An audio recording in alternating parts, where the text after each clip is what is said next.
सो है एवरीवन, तो इसी वीडियो के अंदर हम देखेंगे कि हमारा जावा के अंदर जो डिसीजन मेकिंग स्टेटमेंट क्या होता है। पिछले वीडियो में तो हमने तो देखा था कि हमारा कंट्रोल स्ट्रक्चर के अंदर डेफिनेशन पूरे के पूरे ओवरव्यू किया था। ओके, तो इसी वीडियो के अंदर हम देखेंगे कि हमारा डिसीजन मेकिंग स्टेटमेंट क्या होता है जावा के अंदर। तो बेसिकली डिसीजन मेकिंग जो स्टेटमेंट के अंदर हमारा दो स्टेटमेंट आता है, जैसे कि इफ स्टेटमेंट हो गया और इफ एल्स स्विच स्टेटमेंट हो गया। तो इस स्टेटमेंट और स्विच स्टेटमेंट के अंदर हमारा क्या होता है, ये सारे के सारे हम देखेंगे इसी वीडियो के अंदर। ओके, तो पहले देख लेते हैं उसका डेफिनेशन। तो decision making statement decide to which statement is execute and when. Okay, तो डिसीजन मेकिंग ये एग्जीक्यूट करता है, ये डिसाइड करता है कि कौन सा स्टेटमेंट एग्जीक्यूट करना चाहिए और कब। ओके, देन ये हो गया। देन सेकंड पॉइंट में आ गया कि decision making statement evaluates the value expression and control the programs flow depending upon the result of the condition provided. Okay, तो हमारा डिसीजन मेकिंग ये होता है कि वो कंडीशन एक देता है, तो उसी कंडीशन के अंदर वो ट्रू हो गया तो वो काम करेगा, अगर फॉल्स है तो काम नहीं करेगा। तो यही होता है सिंपली हमारा डिसीजन मेकिंग स्टेटमेंट, जो कि इफ एल्स के अंदर भी हमारा करेंगे अभी प्रोग्राम।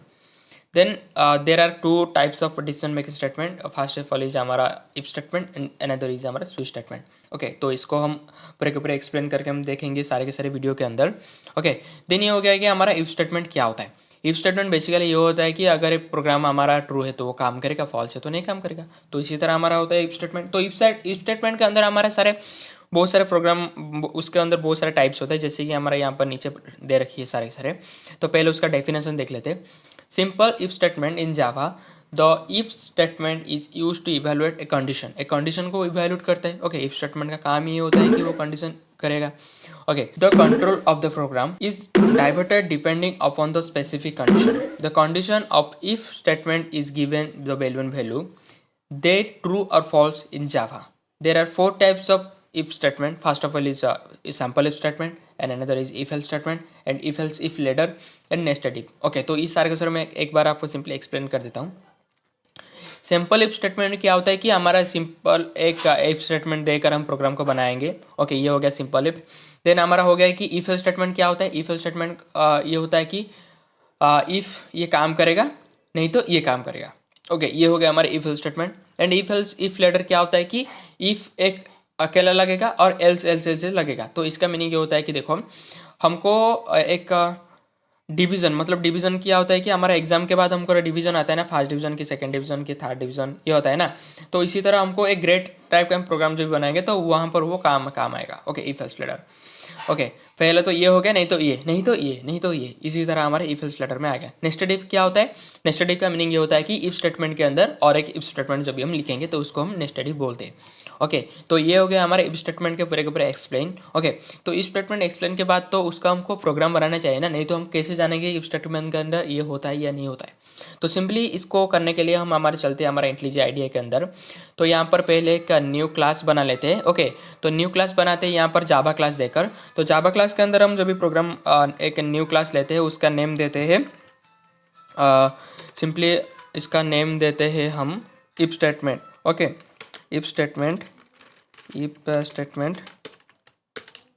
ओके, उसका नेम हम देते हैं इफ स्टेटमेंट। ओके, सॉरी, इसको यहाँ पर मैंने स्पेस दे दिया। ओके, इफ स्टेटमेंट देते हैं। तो यहाँ पर हम सिंपली काम करते हैं कि जैसे कि हम यहाँ पर एक सिंपली इफ स्टेटमेंट बनाएंगे। ओके, एक सिंपली इफ स्टेटमेंट को हम यहाँ पर रन करेंगे और एग्जीक्यूट करेंगे। जैसे कि हमने यहाँ पर पहले हमको मेन मेथड लिखना होगा। ओके, मेन मेथड हमने यहाँ पर लिख लिया। ओके, मेन मेथड के बाद हमको एक, मैंने आपको बताया था कि जो पिछली वीडियो में मैंने आपको बताया था कि सिंपल प्रोग्राम, जैसे कि दो बंदा डांस करने के लिए वो ऑडिशन देने आ रहे, तो उन दोनों का एज मिलाकर अगर 30 है तो उन लोग डांस करने के लिए रिक्वायरमेंट है। ओके, तो इसके लिए हमको क्या करना होगा, पहले तो उनका इंट एज देंगे। एज देने के लिए हमको इंटीजर यूज़ करेंगे। Simply A is equal to हम देते हैं, मैंने तो आपको बताया कि स्कैनर क्लास बता दिया होगा। ओके, तो मैं एक बार ये कर देता हूँ, देन उसके बाद स्कैनर क्लास में करूँगा ना। पहले मैं स्कैनर क्लास ही कर देता हूँ, कोई दिक्कत नहीं। स्कैनर क्लास में पहले हम कर देते हैं। ओके, तो इसके अंदर क्या करेंगे, पहले हमको स्कैनर क्लास इंपोर्ट करना होगा। Import java data util dot scanner। Okay, then उसके बाद यहाँ पर हमको स्कैनर क्लास करना होगा। Scanner C is equal to new scanner system dot in. Okay, ये हो गया। देन ये होने के बाद हम पहले एक इंटीजर लेंगे, okay, integer A is equal to, और पहले नहीं ये लिखना नहीं होगा, पहले हमको एस आउट देना होगा, okay. System dot out dot println के अंदर, system dot out dot println के अंदर हम लिखेंगे enter the first as,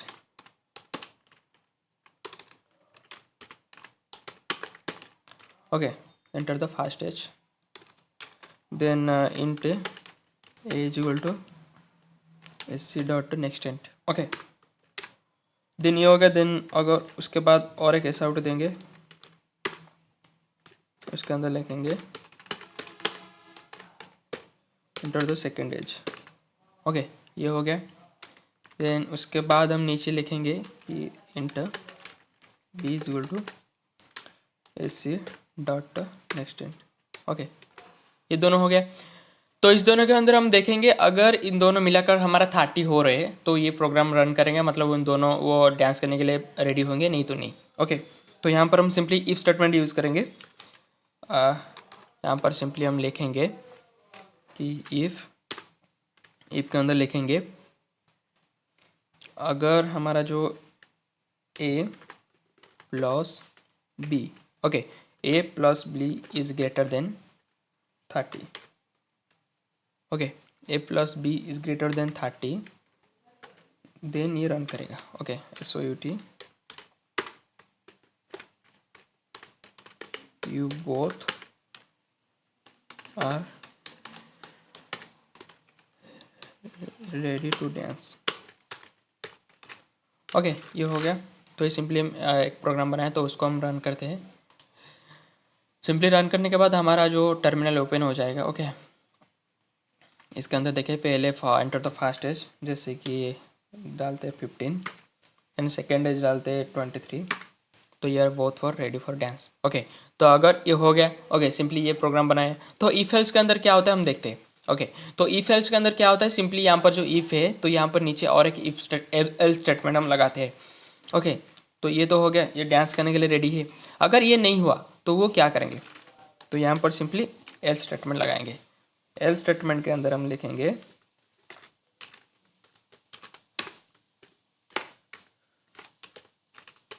sorry you both can't dance, okay, sorry you both can't dance, okay, ये हो गया, ओके। सिंपली इसको हम रन करते हैं, ओके। तो ये हो गया। तो यहाँ पर क्या करते हैं, पहले दे लिखते हैं हमारा जो पहला एज हम देते हैं 23, देन और एक एज देते हैं हमारा 2 देते हैं। तो sorry you can't both for dance, okay. तो इसका मिलाकर क्या 30 नहीं हुआ ना, ये तो 25 पे रुक गया। तो सिंपली ये हो गया कि और एक बार हम प्रोग्राम को रन करके देखते हैं, ओके, सिंपली होता है ये या नहीं होता है। सिंपली हम यहाँ पर 25 देते और एक 12 देते, तो यहाँ पर ये बोथ रेडी फॉर डांस, ये हो गया, ओके। सिंपली इफ एल्स ये हो गया और हमारा इफ हो गया। तो अगर हम यहाँ पर इफ नहीं देते तो क्या होता है, एल्स नहीं देते, ओके। तो इसको मैं सिंपली कमेंट आउट कर देता हूँ, ओके। तो रन करते हैं, ओके। तो एंटर योर फर्स्ट एज, जैसे कि हम पहला एज हम डालेंगे 23 और नेक्स्ट एज 4 डालेंगे। तो यहाँ पर एक कुछ भी नहीं शो कर रहा है, तो इसका शो करने के लिए हमको इफ़ एल्स स्टेटमेंट का जरूरी है, ओके। तो ये रह गया हमारा इफ स्टेटमेंट हो गया और हमारा इफ एल्स स्टेटमेंट भी हो गया, ओके। तो ये तो हो गया हमारा इफ हो गया, ओके। तो यहाँ पर इफ एल्स लेटर हम जब यूज़ करेंगे तो एल्स स्टेटमेंट ज़्यादा रह जाएगा, ओके। तो यहाँ पर हम सिंपली यूज़ करेंगे हमारा else if statement, okay, else if ladder जो बोलते हैं। तो यहाँ पर हम एल्स इफ लगाएंगे। तो एल्स इफ के अंदर हम क्या लिखेंगे, अगर ये 30 से ज़्यादा हुआ तो वो पास है, ओके। अगर वो 50 से ज़्यादा है, अगर ए हमारा ग्रेटर देन 50 है, okay, greater than equal to भी हम यहाँ पर दे देते हैं, ग्रेटर देन इक्वल टू वो 50 है, तो हमको यहाँ पर क्या शो करेगा, SOUT के अंदर हम लिखेंगे you are got second division, okay, you are got second division. Then ये तो हो गया, ओके। तो इसके बाद हम देखेंगे यहाँ पर एलसिफ हो गया, और एलसिफ के बाद और एक एलसिफ हम लगाएंगे क्योंकि इसको एलसिफ लेटर बोलते हैं, इसीलिए बोलते हैं, ओके। तो एलसिफ के अंदर हम और लिखेंगे ए हमारा ग्रेटर देन इक्वल टू हमारा क्या होना चाहिए, 60 होना चाहिए। ओके, देन हम SOUT लगेंगे यहाँ पर। SOUT के अंदर हम लिखेंगे कि you are got first division. Okay, you are got first division, तो ये हो गया। तो अगर वो 30 से कम लाया है, अगर ओके वो 30 से कम लाया है, तो पहले हमको ये करना होगा कि इसको मैं एक बार क्लियर कर देता हूँ। ओके रहने दो। ये अगर यहाँ पर ये 60 लेकर आएगा, ये 60 लेकर आएगा, तो यहाँ पर शो करेगा कि you are got first division, you are got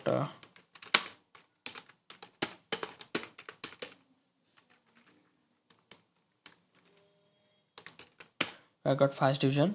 then वो 50 से 50 के बदले हम यहाँ पर 50 से ज़्यादा लाएगा तो आई गॉट सेकेंड डिवीज़न। अगर ये 30 से ज़्यादा लाएगा, 30 से ज़्यादा लाएगा तो यू आर पास। ओके 60 से या 60 इक्वल टू हो गए। ओके ये हो गया। देन ये होने के बाद और लास्ट हम लगाएंगे एलसीफ के अंदर हम और एक लगाएंगे। अगर ये ए हमारा बिलो कितना हुआ, 30 हुआ, तो एसओटी के अंदर हम क्या लिखेंगे ब्रो, एसओटी के अंदर हम लिखेंगे कि sorry you are fail. Okay ये एक सिंपल प्रोग्राम हो गया। तो इसको हम रन करते हैं और देखते हैं कि प्रोग्राम कैसा हमारा एग्जीक्यूट होता है। तो सिंपली यहाँ पर हम रन करते हैं। तो यहाँ पर रन करने के बाद हमको ये हो जाए कि एंटर योर मार्क। अगर हम डालते हैं कि हमारा मार्क है 60%, सॉरी 60 नहीं, हम 65 डालेंगे, तो यहाँ पर you got first division. Okay अगर हम यहाँ पर लिखेंगे कि नहीं ब्रो हमारा तो 55 आ गया, तो यहाँ पर यू गॉट सेकेंड डिवीज़न। तो यहाँ पर अगर 50 नहीं हुआ, तो अगर मैं डालेंगे कि हमारा 36 आ गया, तो यहाँ पर you are pass. Okay then यहाँ पर अगर हम डालेंगे कि your mark is 23, then sorry you are fail. Okay तो इसी तरह हो रहा है कि हमारा if else ladder statement. Then if else ladder statement के बाद हम देखेंगे नेस्टेड इफ। नेस्टेड इफ के अंदर क्या होता है, इफ कंडीशन के अंदर और एक इफ कंडीशन होता है। ओके इफ कंडीशन के अंदर और एक इफ स्टेटमेंट यू दिया है कि देखो हमारा जब भी पहला जो कंडीशन वो ट्रू हुआ तो वो फिर से डायरेक्टली काम करेगा, अगर वो फॉल्स हुआ तो वो नहीं काम करेगा। ओके तो ये हो गया हमारा if else statement. Okay if else ladder statement ये हो गया। तो ये इफ एल्स लेटर स्टेटमेंट में यहाँ पर एक सिंपली एक प्रोग्राम दे रहा हूँ। ओके होमवर्क दे रहा हूँ आप लोगों के लिए। Okay simply if else ladder मतलब sorry if nested if statement क्या होता है, नेस्टेड इफ के बारे में एक सिंपली प्रोग्राम मैं आप लोगों के साथ शेयर करने वाला हूँ। ओके आप लोगों को देने वाला हूँ कि लिस्टेड इफ क्या होता है प्रोग्राम। ओके तो यहाँ पर मैं एक simply if nested if statement यहाँ पर एक लिखने जा रहा हूँ। ओके तो सिंपली ध्यान पे रखिएगा। ओके यहाँ पर मैं सिंपली एक नेस्टेड इफ प्रोग्राम लिखने जा रहा हूँ। तो इन सबों को क्लियर कर देता हूँ। देन यहाँ पर एक लिखता हूँ कि इसको मैं रहने देता हूँ। ओके तो यहाँ पर इसको भी रहने देता हूँ। तो यहाँ पर और एक लिख देता हूँ। तो इसके अंदर लिखता हूँ कि enter a number, enter a number. Okay तो ये हो गया। देन इसके बाद हम लिखेंगे SOUT देकर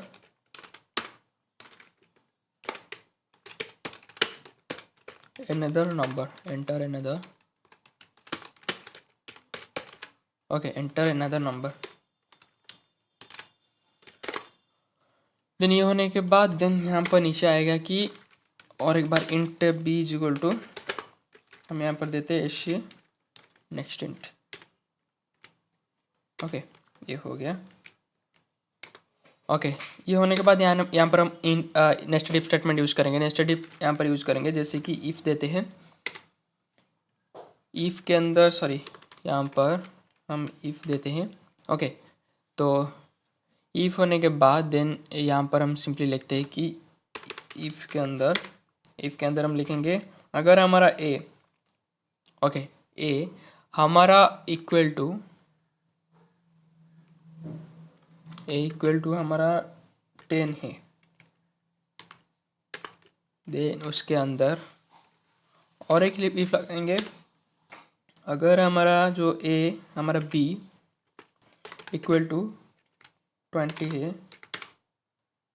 ओके बी इक्वल टू हमारा 20 है, ए इक्वल टू हमारा 10 हो गया एंड बी इक्वल टू हमारा अगर 20 है। ओके देन यहाँ पर हमको क्या शो करेगा, हम देखते हैं। देन हमको यहाँ पर शो करेगा कि देन हमको उसके अंदर हम लिखेंगे कि SOUT के अंदर हम लिखेंगे कि हमारा ये यहाँ पर शो करेगा कि कुछ नहीं देते, यहाँ पर देते यस देते। ओके, ये हो गया। देन ये होने के बाद इफ़, ये तो नेस्टेड इफ हो गया। नेस्टेड इफ के अंदर और एक एल स्टेटमेंट आता है, तो एल स्टेटमेंट के अंदर हम यहाँ पर लिखेंगे कि एल्स के अंदर लिखेंगे। देन यहाँ पर लिखेंगे SOUT देकर, अगर ये नहीं हुआ तो यहाँ पर नो लिखेंगे, नो। ओके, तो इसको हम सिंपली रन करते हैं प्रोग्राम को। ओके, तो प्रोग्राम को रन करते हैं। तो नेस्टेड इफ का मीनिंग ये होता है कि इफ स्टेटमेंट के अंदर और एक इफ स्टेटमेंट, अगर हम यहाँ पर एंटर ए नंबर पर वेल हम 23 डालते हैं, देन अनदर नंबर पर हम 56 आते हैं, तो यहाँ पर नो शो कर रहा है। ओके, तो अगर हम यहाँ पर एंटर ए नंबर पर हम 10 डालते हैं और उसके बाद हम 20 डालते हैं, तो यहाँ पर ये शो रहा है। तो इसी तरह काम करता है हमारा इफ नेस्टेड इफ स्टेटमेंट। तो सिंपली एक एग्जांपल देके मैंने आपको बताया कि इफ एल्स का काम क्या होता है एक्चुअली। ओके, तो फिर से हम चलते हैं हमारा प्रेजेंटेशन के ऊपर। तो यहाँ पर फिर से और एक बार देख लेते हैं सारे के सारे को। इफ स्टेटमेंट क्या यह होता है कि हमारा 4 टाइप का होता है, जैसे कि सिंपल इफ स्टेटमेंट होता है, इफ एल्स स्टेटमेंट होता है, इफ एल्स लेटर होता है, देन नेस्टेड इफ होता है। इफ एल्स का मतलब इफ स्टेटमेंट के अंदर ये होता है कि वो सिंपली एक इफ स्टेटमेंट को एग्जीक्यूट करेगा। ओके, देन इफ एल्स के अंदर ये होता है कि वो इफ एल्स लगा कर मगर ये दोनों ये हो तो वो काम करेगा, नहीं तो वो शो करेगा। तो ओके, देन यहाँ पर इफ एल्स लेटर में ये होता है कि वो सिंपली देखते देखते जाएगा, जहाँ पर भी ट्रू है तो उस स्टेटमेंट को वो शो करेगा। देन नेस्टेड इफ के अंदर ये होता है कि इस इफ स्टेटमेंट के अंदर और एक इफ स्टेटमेंट है। ओके, तो वो दोनों अगर ठीक हो रहा है, वो दोनों अगर सही हो रहा है तो वो काम करेगा, नहीं तो वो नहीं काम करेगा। ओके, तो यहाँ पर हो गई चारों के सारे इफ स्टेटमेंट के अंदर। तो इसी वीडियो में अगर इतना ही हम देखते हैं। ओके, तो बाकी फ्यूचर वीडियो में हम देखेंगे कि हमारा जो स्विच स्टेटमेंट क्या होता है। ओके, तो मिलते हैं अगले वीडियो में, तब तक take care, bye bye. And video अच्छा लगे तो वीडियो को लाइक कर देना, चैनल पर नहीं तो चैनल को भी सब्सक्राइब कर देना।